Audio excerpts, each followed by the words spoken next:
Okay, let's talk about record label advances. Are they still relevant today? Do people still do them? Where did they come from? What do they mean? Let's talk about it for a little, just for a couple minutes. I mean, really, the reality is they're not hugely relevant today amongst small independent record labels, and I'll explain why. First of all, a record label advance is a record label advances the artist's money, meaning it's an advance because it's an advance of expected royalties. And so if a record label expects that an artist is going to make at least $10,000, then the record label will give the artist $10,000 before even the album comes out.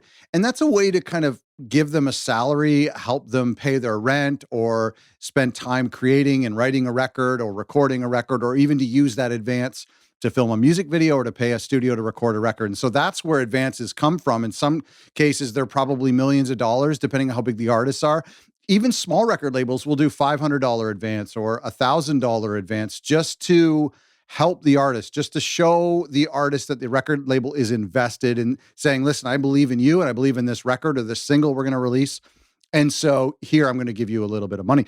Now, how does the record label get that money back? Well, so that's why it's called an advance, and it's an advance on royalties. It's like those payday loans, except not entirely as shady, but basically the whatever money the artist makes in the future when the album comes out or when the single comes out, the record label is entitled to taking 100% or whatever the deal is. Sometimes it's 50%, but 100% of those royalties that come in when the record is released until that advance is recouped. That's where you hear the word recoupable expenses or recoupable advance when it's recouped. So whenever the record that you release or an artist release makes $10,000, that entire $10,000 or whatever the amount of the advance is goes to the record label without the artist getting anything until that advance is paid back.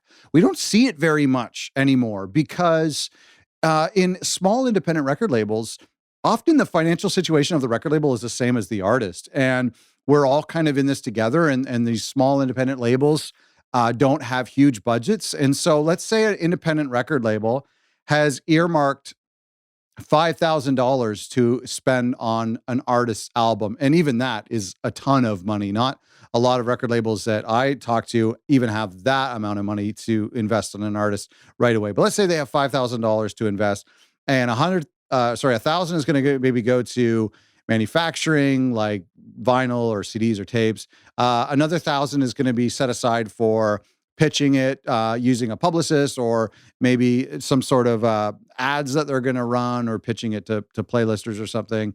Another 1,000 or 2,000 is earmarked for mastering and getting it ready for pressing and for uploading, whatever. So let's say all of this money is tied up. Well, does the artist want to take some of that money in cash? Do they want to take $500, which isn't even going to pay their rent? They want to take $500, or they want to reinvest that back into their album. Is that money better spent investing into the success of the album? So a lot of labels don't pay advances today, a lot of small labels, just because it's better that we all put all of our resources into making the record do better.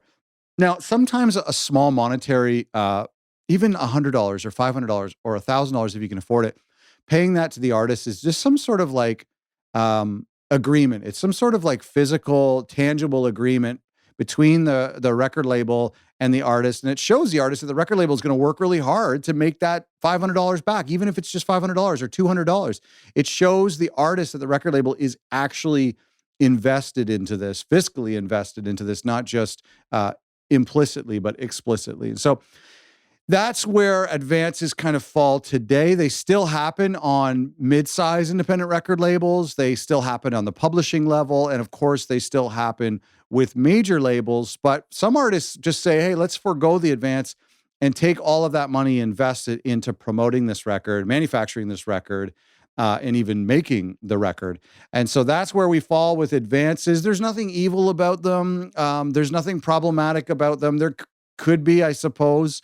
But I think it's a good way for an artist and a label to cement their relationship, but they are completely not necessary if they cause issues or put the record label in a precarious situation. They're totally not necessary. You could get more of this information that I have about independent record labels and independent artists and how they work together by going to otherrecordlabels.com, where we have tons of resources on this topic. I hope you found it helpful.